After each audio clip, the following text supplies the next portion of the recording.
Good evening, everybody. Welcome. We got a great turnout tonight. This is awesome. And Tish, I'm going to embarrass you. You brought somebody with you tonight. So you want to say hi, your name or whatever, wave at everybody? Yeah. Yeah. I assume that's who you're bringing. Yeah. Anybody else new for the first time? Welcome. So I don't have a slide for this, but it's very like in your face obvious, which means I won't forget it if I don't say it now. All of this clothing over here is half off. Please try to refold it if you, you know. Which part of it did you cut? I cut the bottom part off. Smart guy. So yeah, we're doing a little bit of house cleaning and redoing stuff. So anything up here, it's all marked as half off. So bringing us up to speed here, I confess, in your snapshot, you have seen that there's a birding excursion tomorrow. And we've had it in a snapshot. Kim set this up. Many apologies to Kim because I know you're watching at home. And we've had it in a snapshot, but I failed to highlight it here. So just so you know, it's 9 o'clock tomorrow at that dress, and they're saying we'll try to find a place to eat lunch afterwards, and there's no designated time where we're going to shoot for 2 hours or whatever. That's going to depend probably on the birds. And along with Kim Bashaleski, by the way, is our field trip coordinator. She's just doing all kinds of things. So the 4th of July fireworks boat cruise is gonna be active a week from yesterday. You can't register yet. There's a limited number of people. This thing usually sells out. It's $50, rain or shine. The only time you will ever get a refund is if Cleveland doesn't shoot the fireworks. Otherwise, you don't get a refund. So you're gonna be going on a nice boat ride in the rain, but hopefully it'll be good. So the registration opens, like I said, a week from yesterday. And you can bring one guest. It's members only, but you can bring a non-member guest. And a week from tonight is the big hoopla, our premiere of the year, where we're gonna have all kinds of awards. The back wall winners will go up, food and so forth. And we have a short business meeting at the beginning, something we have to do. It shouldn't take any more than 5 minutes, maybe 10, depending on questions. And so on the 23rd, we have a Zoom. Lori Langford, she does close-up photography, and she says she's going to show you how to make your images stand out from all the other ones. Clubhouse will be open, but it's a Zoom presentation. And then the next week, we have Jim Kepnick. He says photojournalism and street photography. He's got a huge background in aviation, sports, and other things. Again, club room open, but it's a Zoom meeting. Don't forget, you can sign up for the spring sale at Pixel Connection through our member portal, and go in and look at our member portal, because we have, I confess I haven't looked in the last couple of days, but we have at least 6 members who have posted their websites through our member portal, so you can go look at their work. I know Vicky's got one up there, I think, okay? So, this would be really ugly if I got up here and did a happy dance, okay? But I could.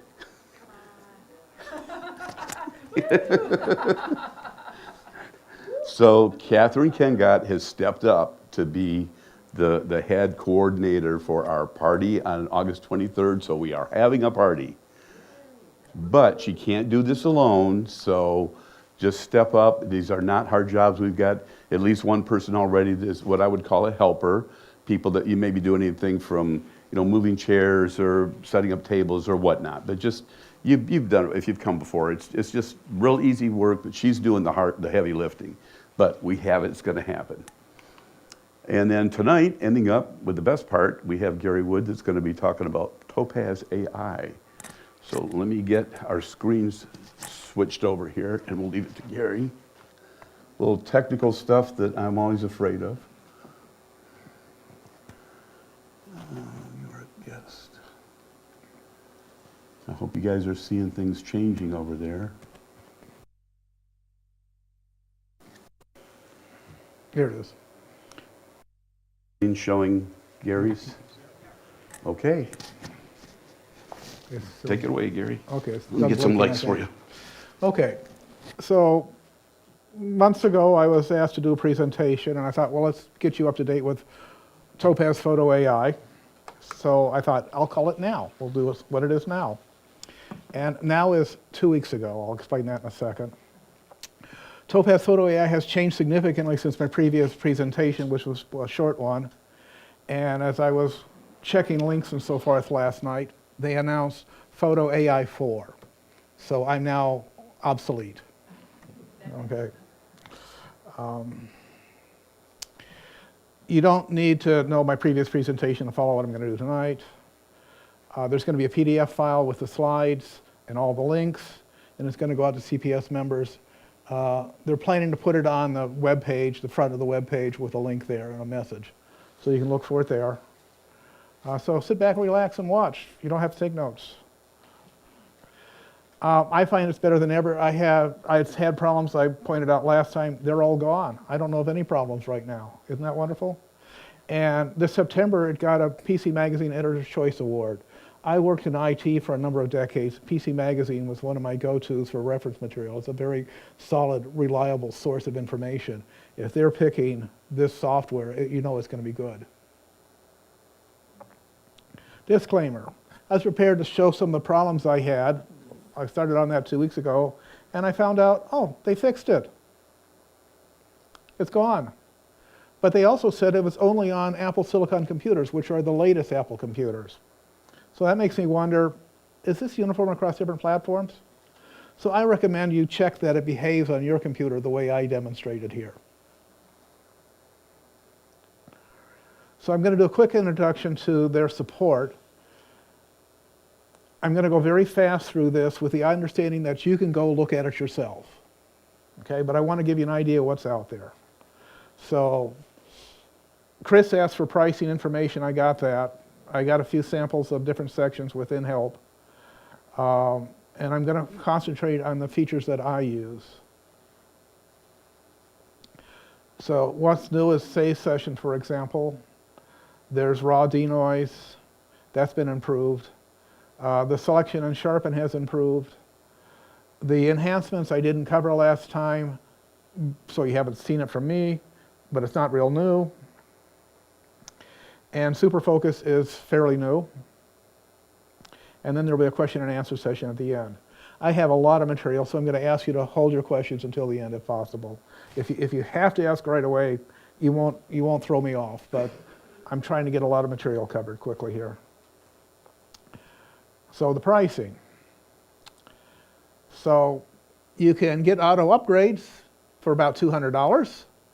And I did this slide on May 3rd, so May 3rd would be my renewal date. If you do it today, it'll say May 9th. If you don't want, oh, by the way, I think auto upgrades is important. This stuff changes on a weekly basis. Okay, when I worked in IT, things were usually on a monthly basis. This is on a weekly basis. So I recommend this option. It also guarantees the lowest pricing, $99 for an upgrade next year. If you don't pick it, you still pay $200, but you can run it on 2 computers, but no upgrades. So it'll be stable, but the enhancements they're bringing out are really useful. So I want to show you how you would access it if you're a new user. So if you're a new user, your screen's going to look like this. And you can click on Quick Start. And I'll show you Quick Start in a moment. If you're not a new user, and you haven't used help, you might not know, you want to go to Support. And click on Support, and this will take you to this page. I don't want to interact with somebody. And here's Quick Start. And Quick Start tells you a little bit about Photo AI. There's a free trial mode. I think Richard's tried this, for example. You can ask him what he thought of it. This lets you look at what's happening, try all the features, but you cannot export. Export is how you create a file, save your work. But you can see what it can do. They explain how to activate, user interface, all this kind of stuff. But I want to get down here. There's also tutorials, YouTube playlists of tutorials. Okay? So I'll jump to that first. So here's your playlist. They come from Topaz.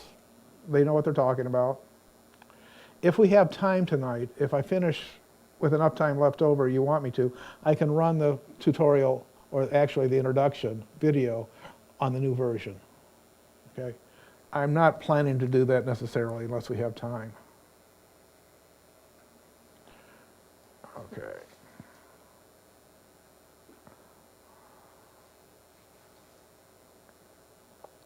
Some other sections.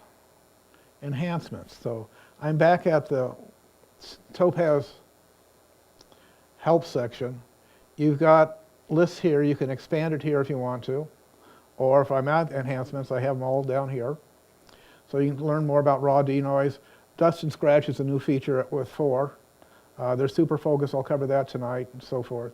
So you've got a whole list of things there. The other part is functions. So like presets, exporting, which is saving your work, batch processing. If you're a professional photographer, you might be wanting to batch process your files, and several other features there. Let's see. Let me go back to my slides to remind me. Plugins. So it has plugins for most of the Adobe products, for Capture One, for Apple's photos.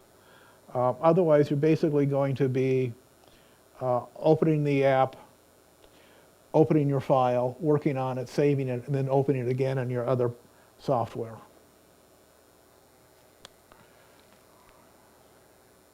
Selection. It defaults to red to highlight the areas that are selected. You can also have enhancements, so you can add more sharpening or denoise and so forth. I'll explain that more when I explain autopilot. It'll select, like with the Adobe products, it'll select subjects. It'll try to recognize faces and text and so forth.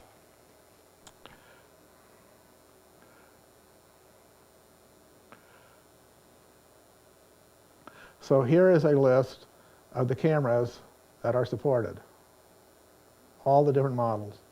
Okay, huge list. I think it basically goes back to file types. So if your camera generates these type of file types, you'll be in good shape. Unsupported cameras, I'm not going to go into. Autopilot. Automatically runs with each image. It analyzes and tries to select what enhancements and settings to set. Okay? If your picture is fairly well in focus and it's not too dirty, this will be good enough. You can pretty much just run with it sometimes. Not always. If you want to know more about it, there's a whole autopilot configuration on the help. Save Session is new. It's been around for a while, but they really got it working nicely a couple weeks ago. So if you haven't used it before, you'll get this prompt whenever you close an image or exit out of the application with images open. You might want to exit because you've got other things to do, or maybe you're trying to release computer resources. Topaz says, this ensures that all adjustments, edits, and enhancements made by your images are stored safely, allowing you to seamlessly resume your work later on without losing any of your changes. I have a few caveats to that statement. One is you must reopen Photo AI directly to access a saved session. If you do it from a plugin, it deletes the session. At least that's its behavior on my computer. Yeah, really, yeah. Isn't that wonderful? It only applies to the most recent session. And once the saved session's been deleted, it's gone. You can't reopen it, review, and make changes. So what I do is I collect screen captures so I can reproduce it if I have to. I haven't had to reproduce it very much. Usually, once I'm done with it, I'm done. But just if it's a picture I really like, I will do this in order to be able to go back and redo it if I have to.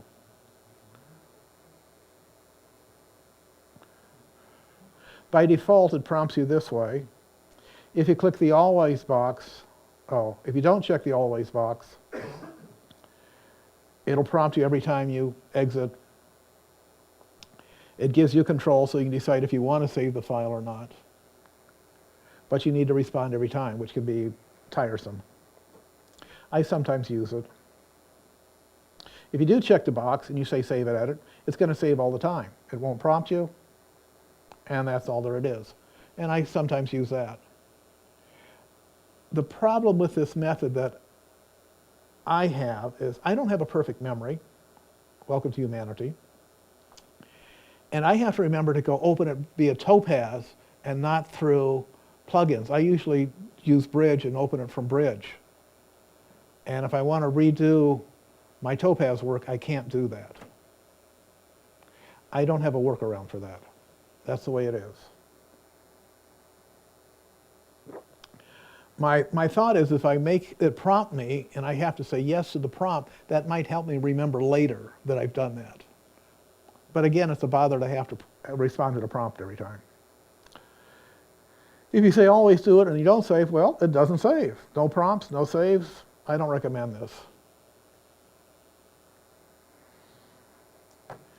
The good news is that you can go up into settings and go down to save changes and turn it back on while you're editing an image. So you can turn it back on and then have it prompt you and save, or have it save automatically.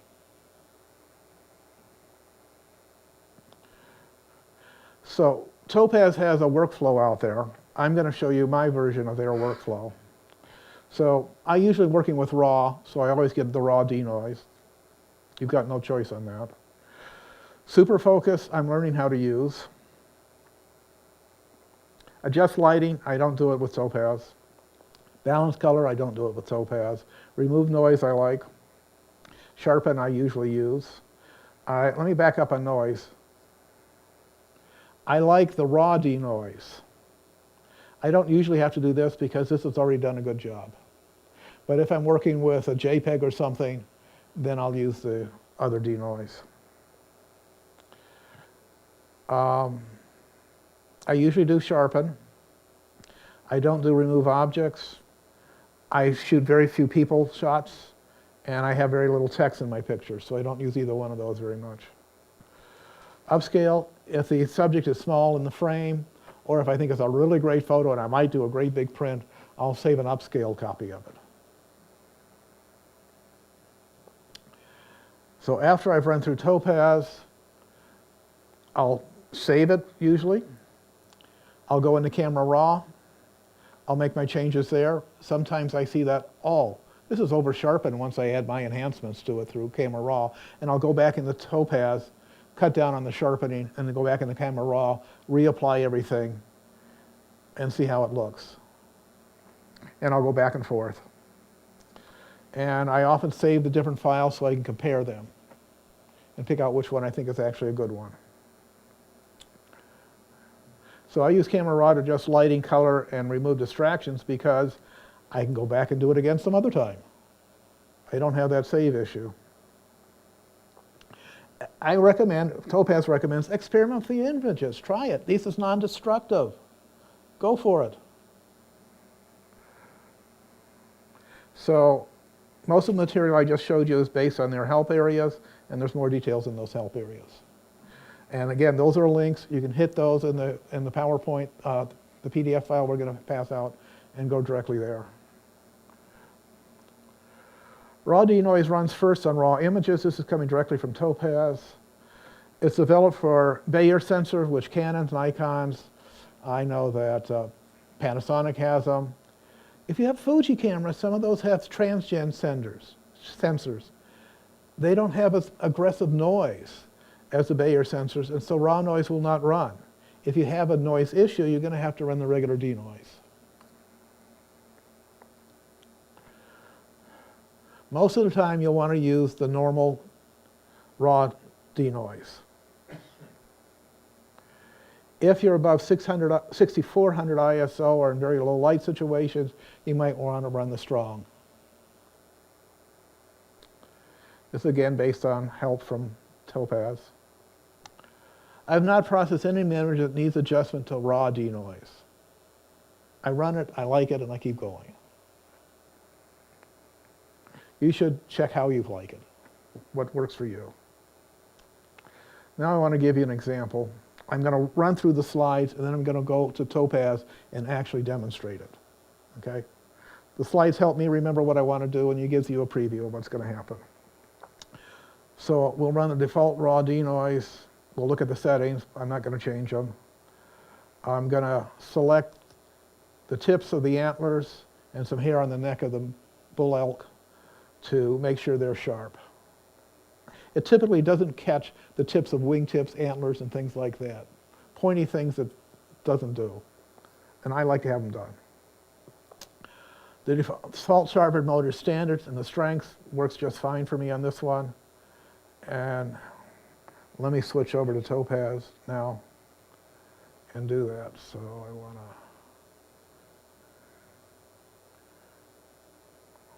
So this is the way I normally run it. Am I going too fast for anybody? Okay. And I just want to get rid of these.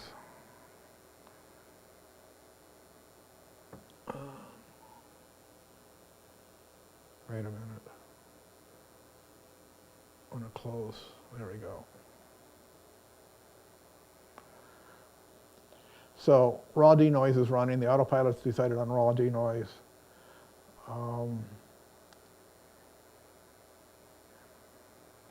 This is the before, and that's the after. Now I'll add sharpening down here. You can also do that up here with add enhancements. I guess I'll use it that way this time. Okay.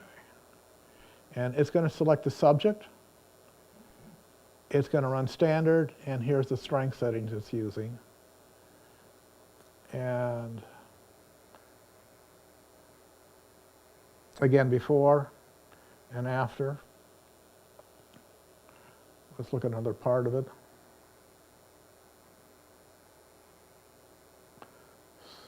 So before and after. I'm going to click Edit Selection. I'm going to make my brush, essentially, small. I want to add to the selection. And I'm just going to tap on the tips here to pick them up. A little bit on the ear here. And I want to catch these hairs here.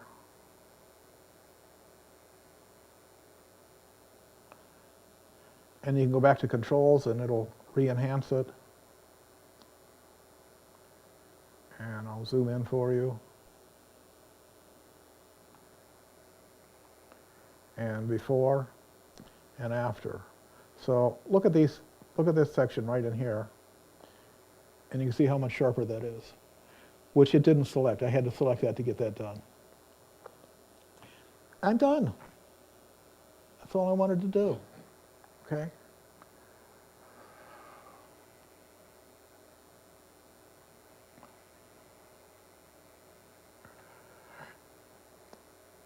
Oh, and I would like to do this.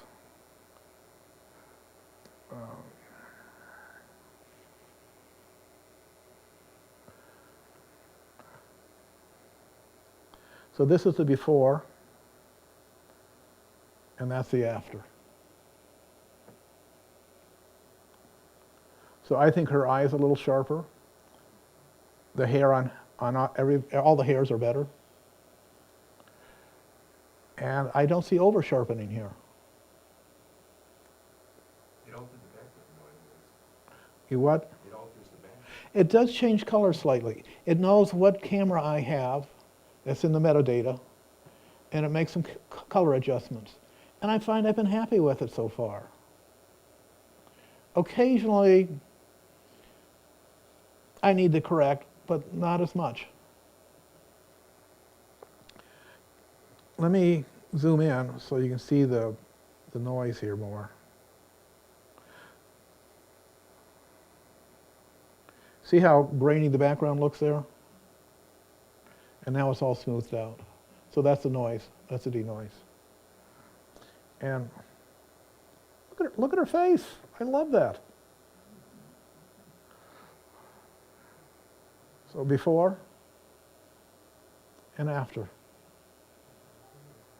What was that? Okay.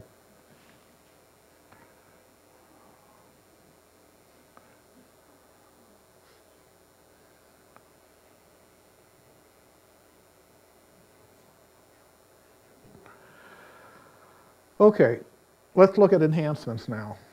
Once we've got a picture, I've really already showed you that because I added sharpening. But now we're going to do a couple different sharpenings. So here's a flock of pelicans I caught, and we're going to use raw denoise. And select, when I do the sharpening, it's going to default to subjects. It's going to pick all the birds, and it'll have the default sharpening settings. And let's go through that part of it.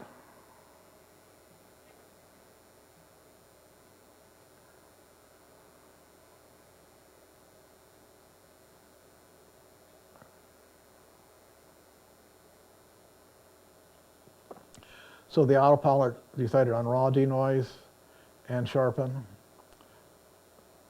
There's the setting for the raw denoise. I never click on this and look at it. I don't bother.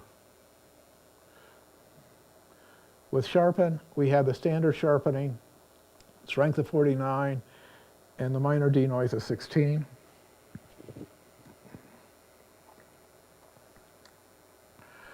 I want to change it from standard to strong with the default settings. So all I have to do is click on strong.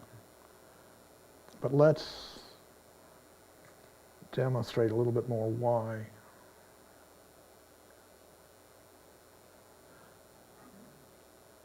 I'm just going to show you kind of my normal process. I try the different sharpenings and pick the one I like, okay, and adjust the strengths. So I'll go back to standard. That's still a little fuzzy. Strong looks sharper. Lens blur typically gets it in a lot of artifacts. The texture down in here is way too heavy, I think. And there's a lot of ghosting right in here. Okay, so I'm not even going to do lens blur to that because that's even stronger. Let's see if there's some motion blur in this, if it makes much difference.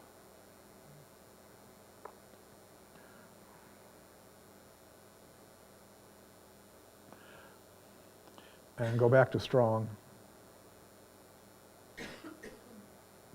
And I picked strong is what I did at the time. And there's a one that's called natural now, and this usually is way too strong. Yeah. I very seldom use that, but I will tonight. And refocus, I've never found that does what I want. Okay, so I'm going to go to strong.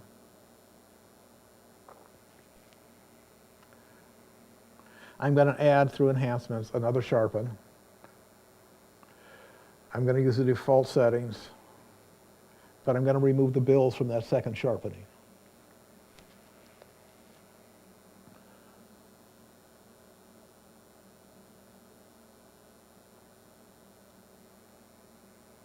So it's picking subjects.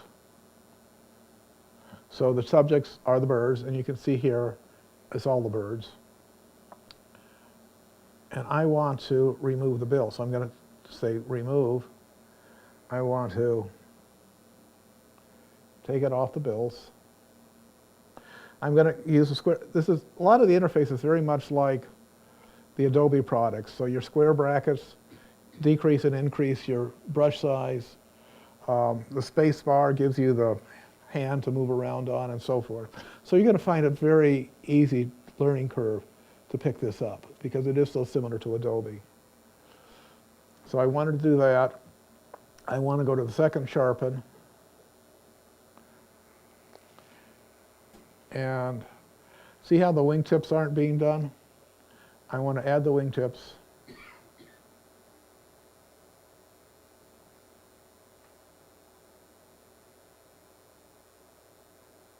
There's some ghosting in here I want to get rid of.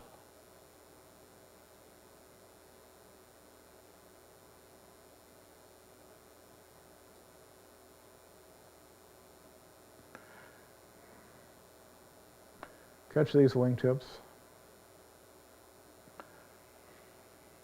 So I'm holding down the space bar and moving. Catch that.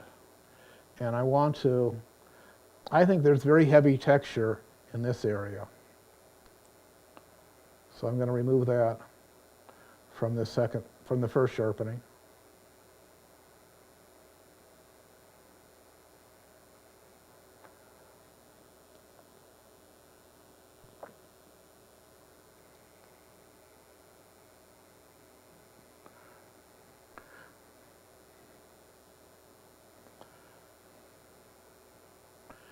And there it is.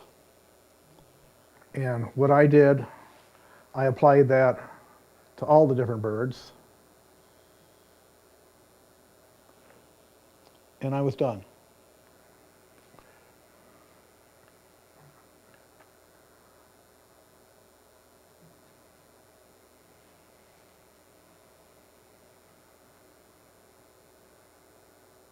And there's before, and there's after.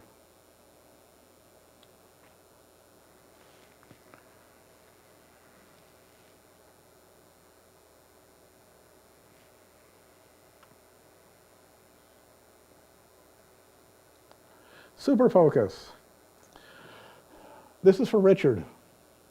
He was so excited about super focus a week ago, I decided I really had to spend the time and dig into it and add it to my presentation. So here it is. So this is within the last few weeks that I started looking at it. So Topaz says it's a generative AI tool to fix blur and exact details, particularly on ones that the other sharpening doesn't work well enough on.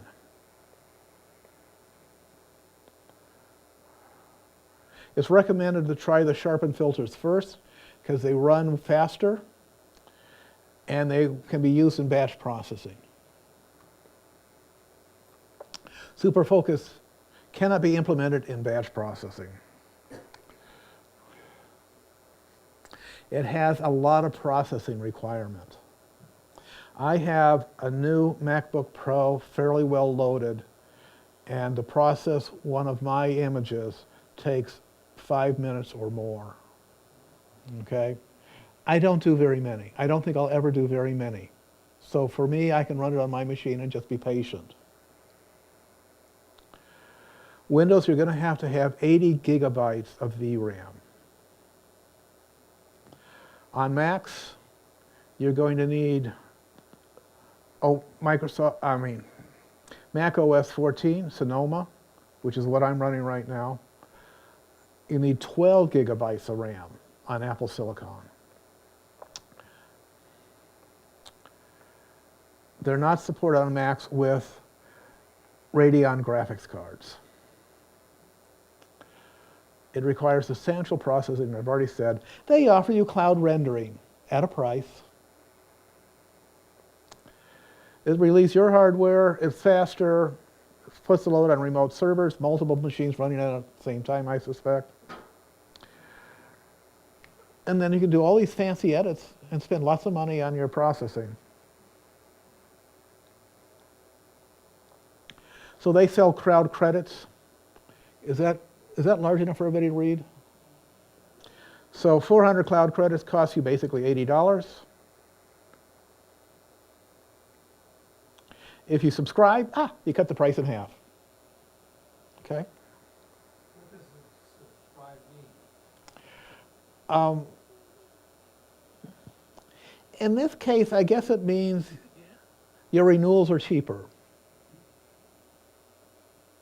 Okay, because they're not going to send you new stuff or anything. You've got to go out and still buy the next batch of it. So it's just a discount. I haven't looked into all the details, legal details of their subscription. Okay? You probably need to do that before you subscribe. Richard, have you gone into that yet? You were looking at this. Is Richard here? Yeah. With that, I think it's a separate process. In other words, if you get a plan for 400 credits a month, you just pay monthly for that. Oh, and you get 400 credits automatically Right, every you get month. it each month. If you're doing it monthly, you get 400 each month. I'm not sure if they roll over or not. Adobe's does not roll over. So it's a separate plan from your Topaz AI plan. Subscription, This yeah. is a credit, yeah.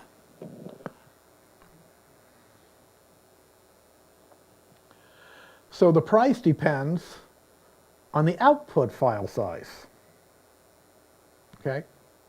And there's a bit of a structure for the pricing. It'll depend on the model you use. These estimates are only for the refined model. Prices are updated periodically and may not match the in-app pricing. But there is preview pricing available in the app.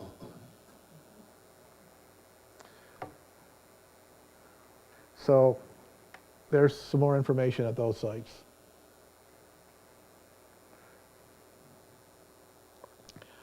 So anything that the autopilot created, any raw denoise or sharpening or anything else it puts in, is going to be automatically turned off if you select super focus.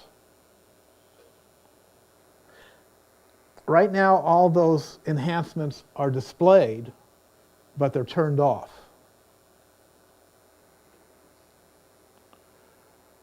Richard recommended to me looking at some videos for Topaz Super Focus, the recent ones, and here's the links to the 3 that I found. I've looked at a couple of them. They're very good. Strongly recommend you look at them. Here is a file that Topaz uses for their example. I'm going to run through basically their example with their image.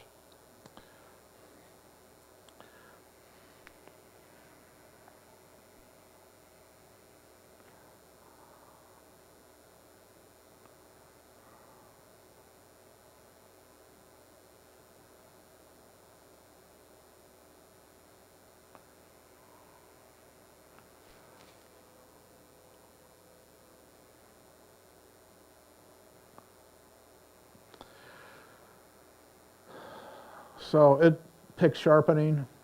It's not very sharp yet. Still pretty fuzzy. So I'll open up.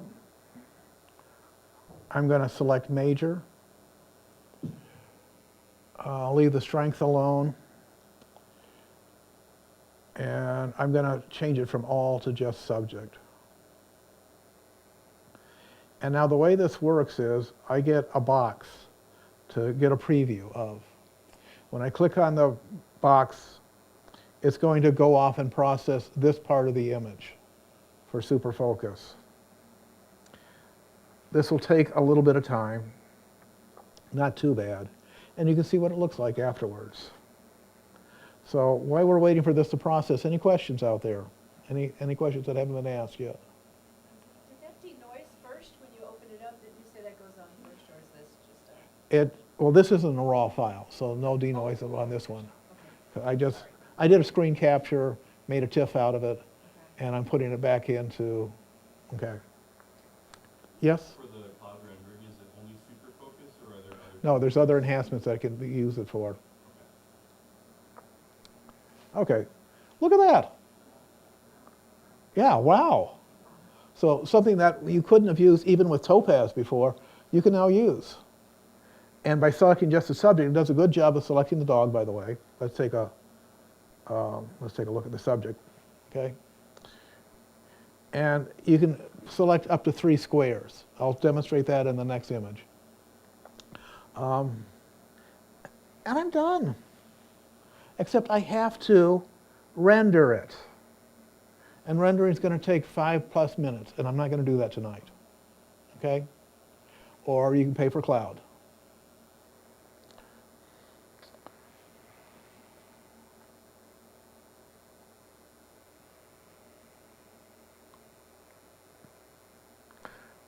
So this stepped through all of that I did.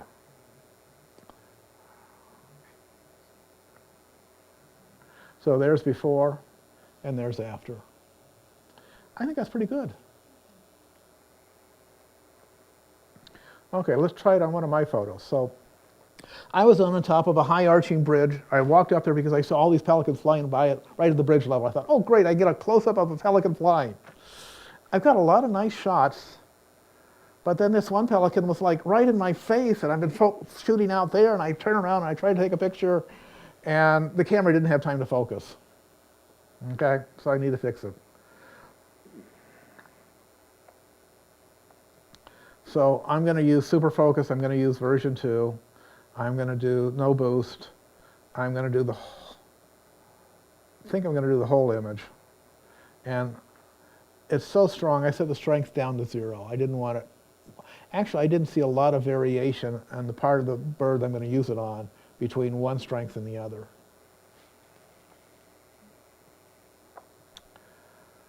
So, there's my raw.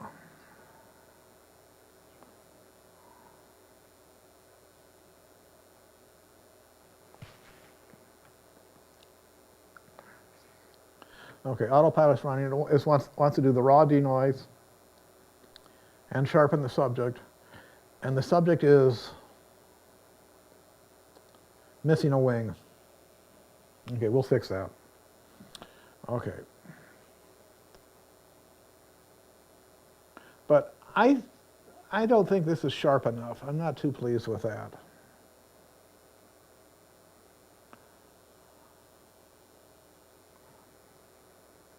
So the eye still looks fuzzy to me. So let's go into super focus. Let's step back down.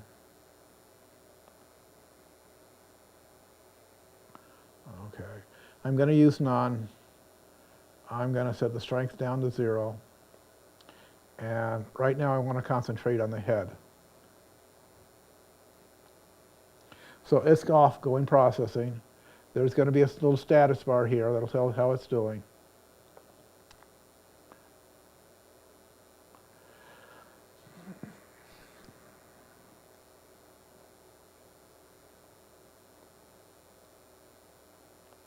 I also want to check the feathers here on its back. Let it work on that.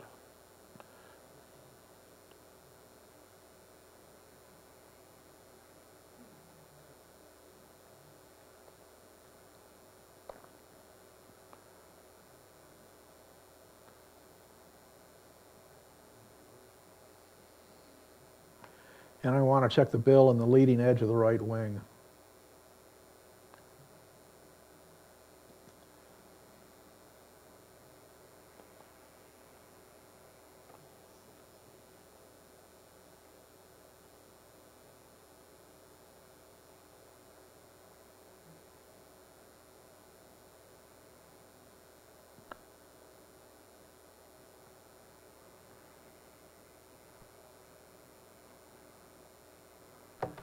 So I like the head, but this area of the bill I think is a little too overdone.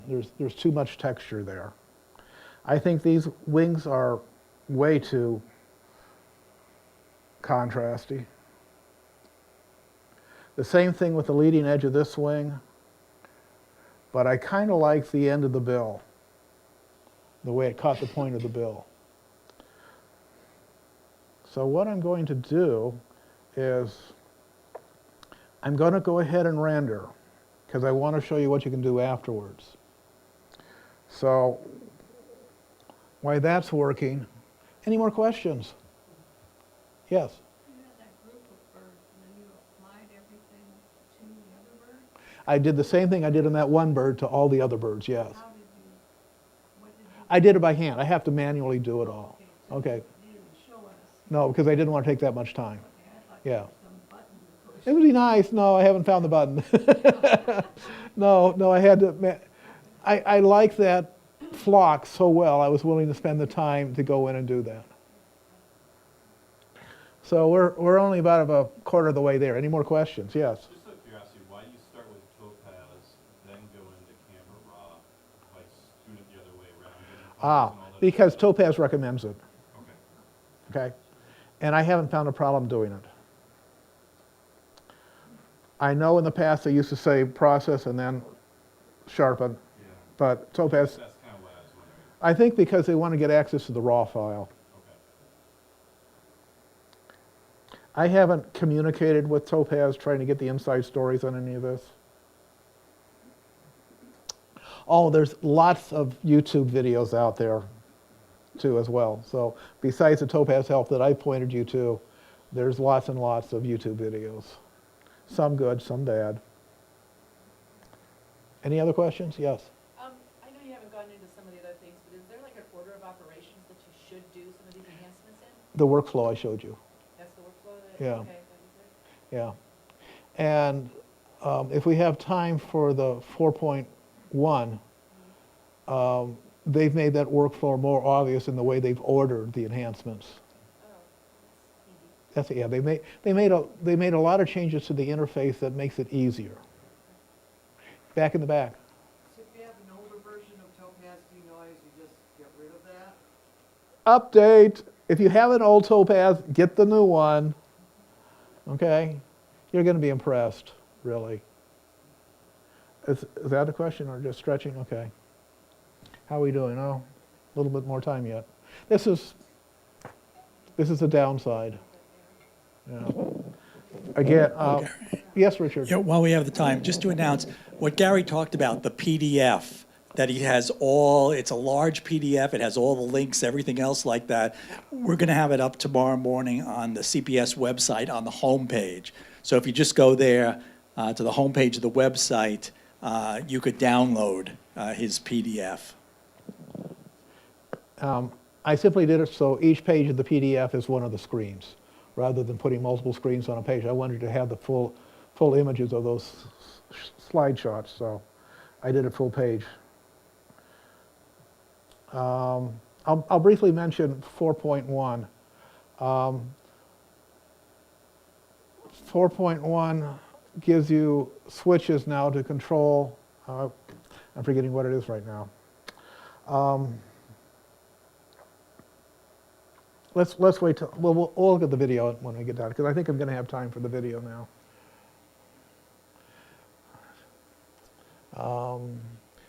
Richard, do you want to comment about batch processing with Topaz? Oh, never mind. Never mind. So there it is. I'm going to reduce it.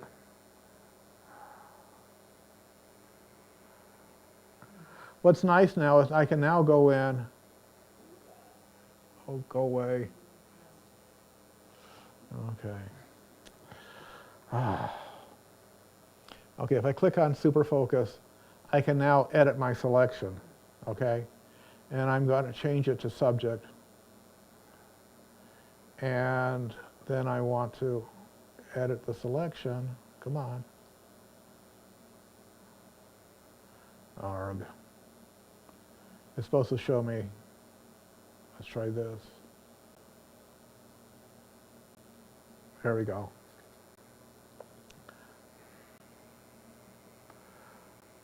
So I only want to keep this part of it and down in here. So I'm going to remove.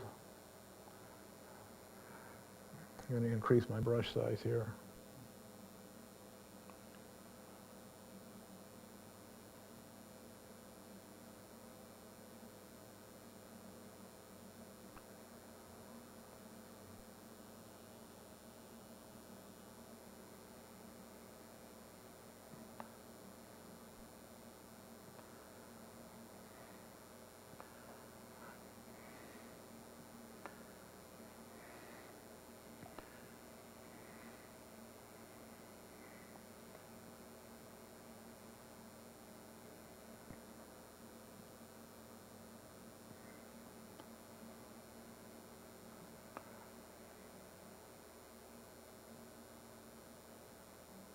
So basically,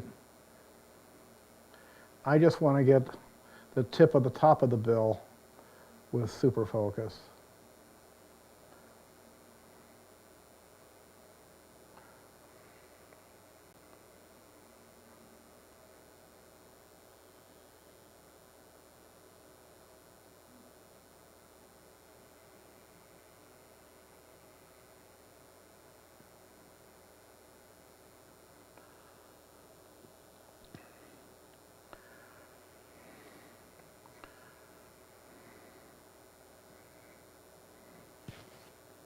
And now I'm going to add, I can click down, no I can't. See there's no sharpen down here now? But I can go up to add enhancements and select sharpen now. And let me go to look at my slides to remind me what I want to do here.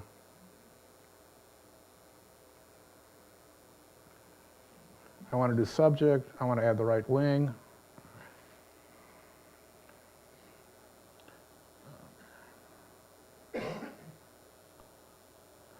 I don't know why this isn't working right. And I'm on my second sharpen. So I'm going to try using, rather than just working with the brush, I'm going to see how object selection tool works. This is odd.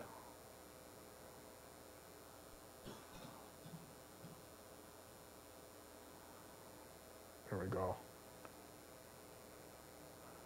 Boom, got the, oops, didn't want that one. Okay. I want to take away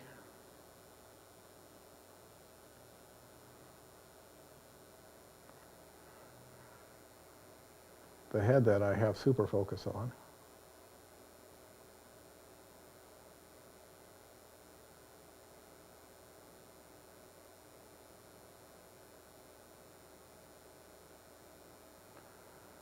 And the lower part of the top of the bill.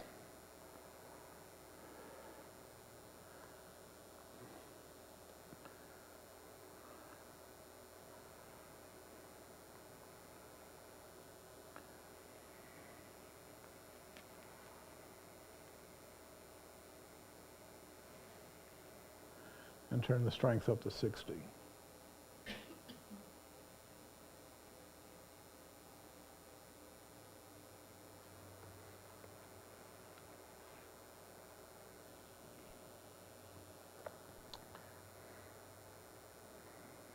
What I like about this, what I'm really pleased with, the feathers on the back of the head, okay? Normally those feathers are flapping very quickly in the breeze, they're moving and vibrating a lot. I've never get a sharp image of them. I've now created a sharp image of it. And I like the sharpness of the eye. The texture here might look a little off, but he's wet. He just dove into the water. So I think this is close to what it should look like. Any questions on this one? Okay.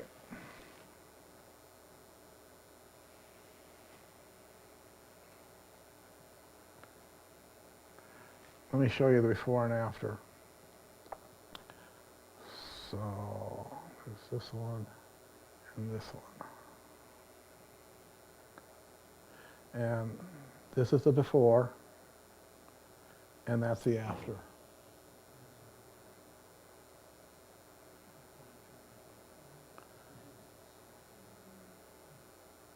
Before and after. Okay.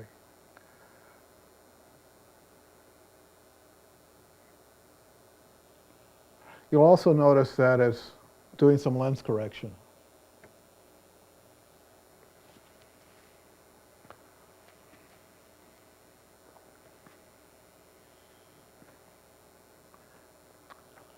Wow. Let me go run the video on the new version. I'm finished earlier than I thought I would.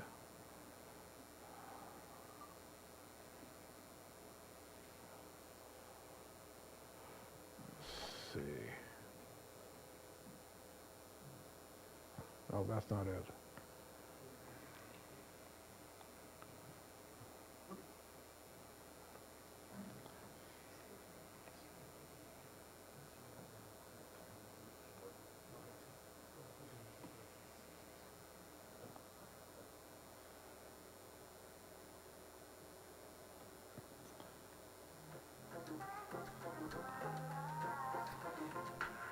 Introducing Photo AI4 by Topaz Labs. Let's dive in and check out some of the new features. One of the first things you'll notice when you open up an image. Let me turn my sound all the way up. And then I'll see if our sound needs to. Can I put the microphone next to my speaker? No. Okay. Okay. Try it again.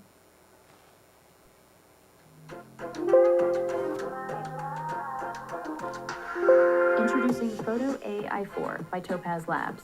Let's dive in and check out some of the new features. One of the first things you'll notice when you open up an image is that we've adjusted the layout to improve the user experience. You can see that we've moved autopilot to the top of the stack where it's and you'll have easier access to suggestions. Also reordered the stack so your most recent change is on top. Autopilot can now automatically add upscale, recover faces, sharpen, and denoise to your image. This should save you lots of processing. We've also made some improvements to the enhancement. Now, there's a clear indication of which order to use enhancements to get the best image quality. There are a number of changes that improve recover faces in Photo AI 4. When you add Introducing Photo AI 4 by Topaz Labs. Let's dive in and check out some of the new features. One of the first things you'll notice when you open up an image is that we've adjusted the layout to improve the user experience. You can see that we've moved autopilot to the top of the stack where it's more accessible and you'll have easier access to suggestions. We also reordered the stack so your most recent change is on top. Autopilot can now automatically add upscale, recover faces, sharpen, and denoise to your image. This should save you lots of time when batch processing. We've also made some improvements to the enhancement menu. Now, there's a clear indication of which order to use enhancements to get the best image quality. There are a number of changes that improve recover faces in Photo AI 4. When you add recover faces to an image, you'll see that we've separated the controls from the selection, so you can choose which faces you want to recover, independent of dialing in your adjustments. This makes it a lot easier to see what you're doing. Another change that we've made, the strength slider will adjust automatically based on the size of the face in your image. This can be really helpful if you have a high-resolution image or a large face in the image. Another change that we've made is including the hair and neck controls so that you can easily adjust the mask. You can see in this photo that there's a sharp line where the child's hair is cut off and changes texture. If I turn off Include Hair, you can see that I've got a much better looking mask and I can still use recover faces. Now for probably the coolest new feature in Photo AI 4, Dust and Scratch. You can see in this old scanned photo, we've got a lot of hair and dirt throughout. When adding the Dust and Scratch feature, you can either use cloud processing or process it locally on your computer. The model is really efficient, but using the cloud makes this fast and easy no matter what kind of computer you have. The image is uploaded and cloud processing does its thing. It's pretty incredible how well it works and automatically does what could have taken hours to do in Photoshop. You can see that there's still some damage here in the upper corner. The second stage of the Dust and Scratch tool allows you to use a brush to take care of any other repairs that need to be made to the image. We can remove that easily. We can also take care of these hairs right here. We can really finish off the restoration with some sharpening and recover faces. This image could have taken hours to restore, and we have most of the job done in just seconds. Download now and try out all the new features. We hope you enjoy Photo AI 4.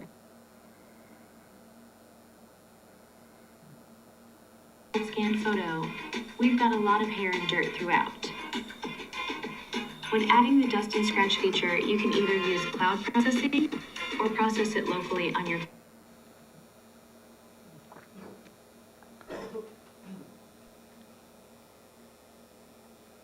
So we're done early tonight.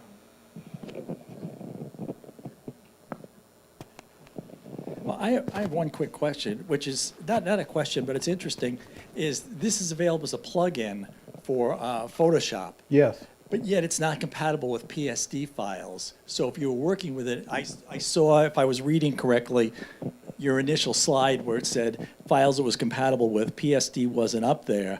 So if you were working in Photoshop, you'd really have to be working in a TIFF or a JPEG. Yeah. I haven't ever tried to take a PSD back into Topaz because I do Topaz first.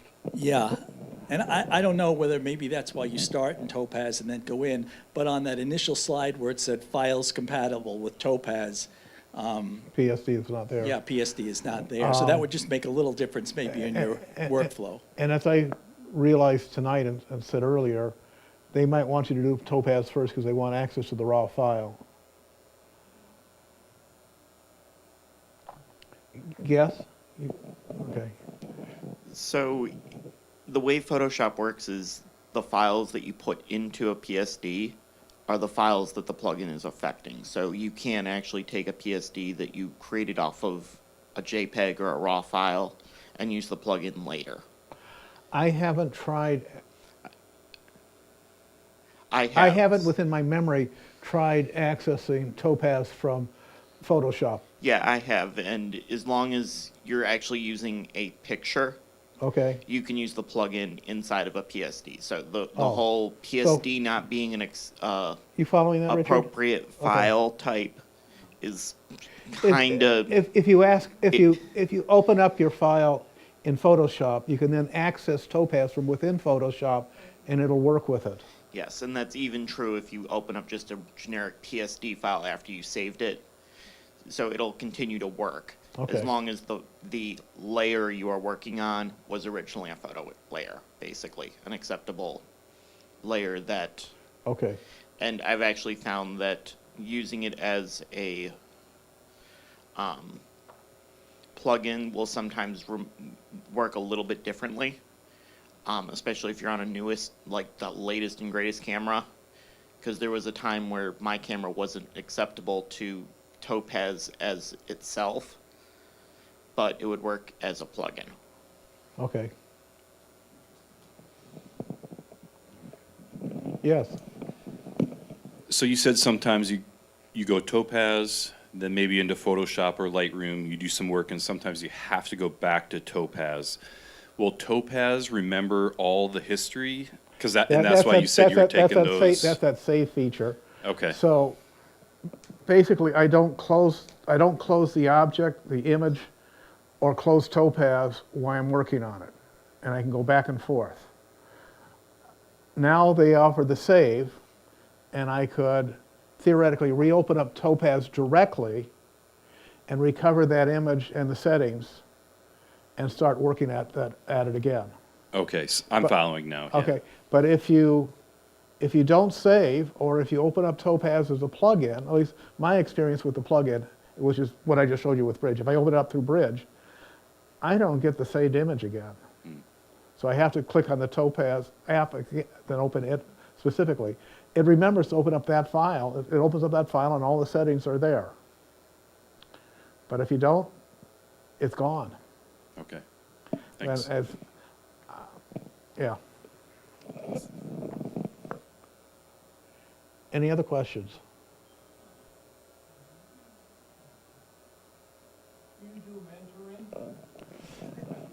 I have thought about doing mentoring. I've also toyed mentally with just myself, haven't mentioned this to anybody else, is offering sort of a mini class.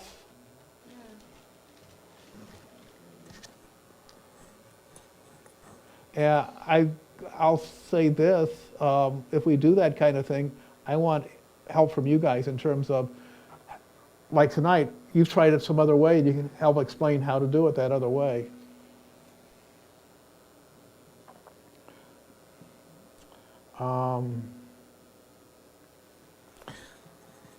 Oh, you've disconnected me, right? No. Oh. Can you Let's put- see. Well, Let me get you back up.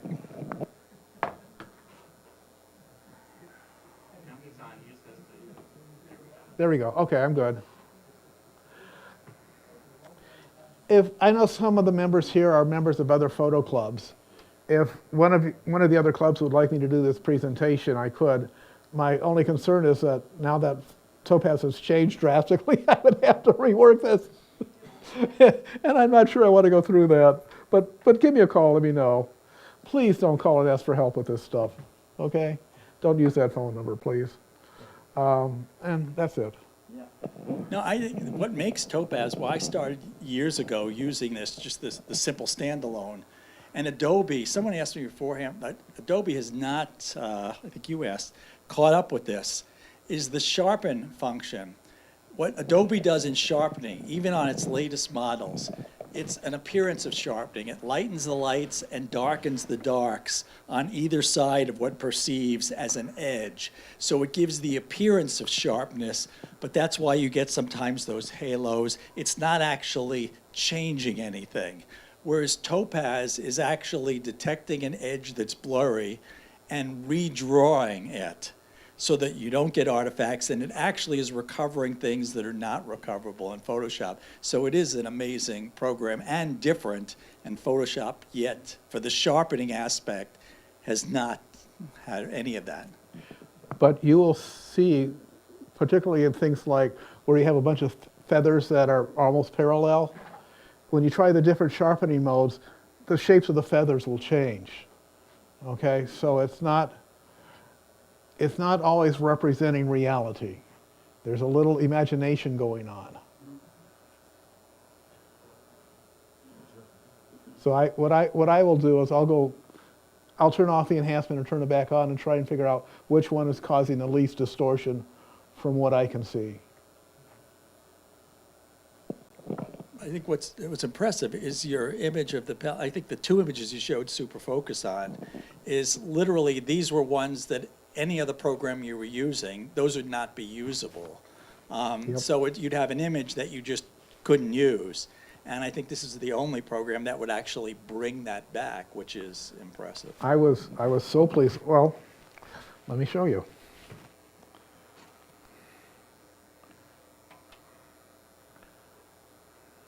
I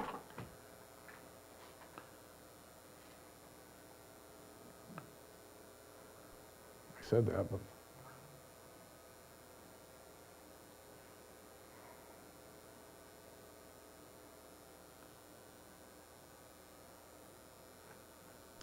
here's my final image of the Pelican.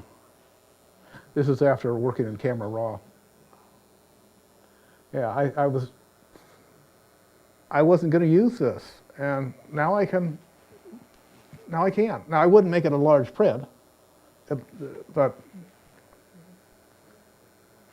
I like this one.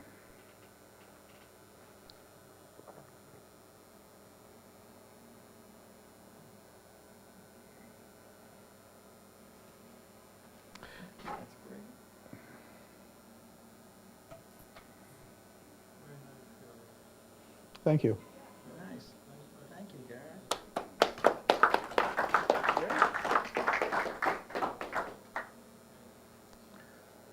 Anybody that's interested, there's a parallel up here. It's cash only though, because I'm taking a trip to Florida. Oh, and let me just, since I made up the signs, to just clarify what Chris said. He said they're half off. The prices up there are the half off. I already took them off. Right, I didn't want someone to go up there and say, oh, here's half of that.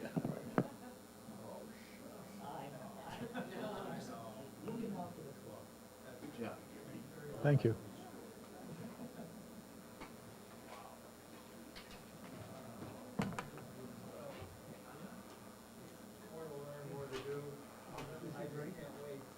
Yes, more to learn, more to do.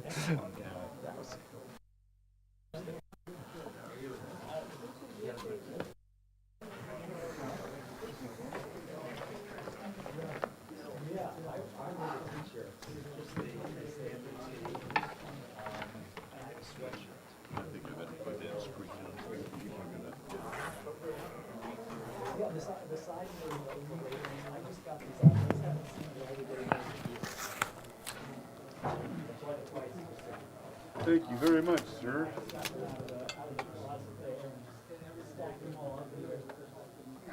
I want to know how many hours you worked on that. Way too much, but You're Mike Stone. okay.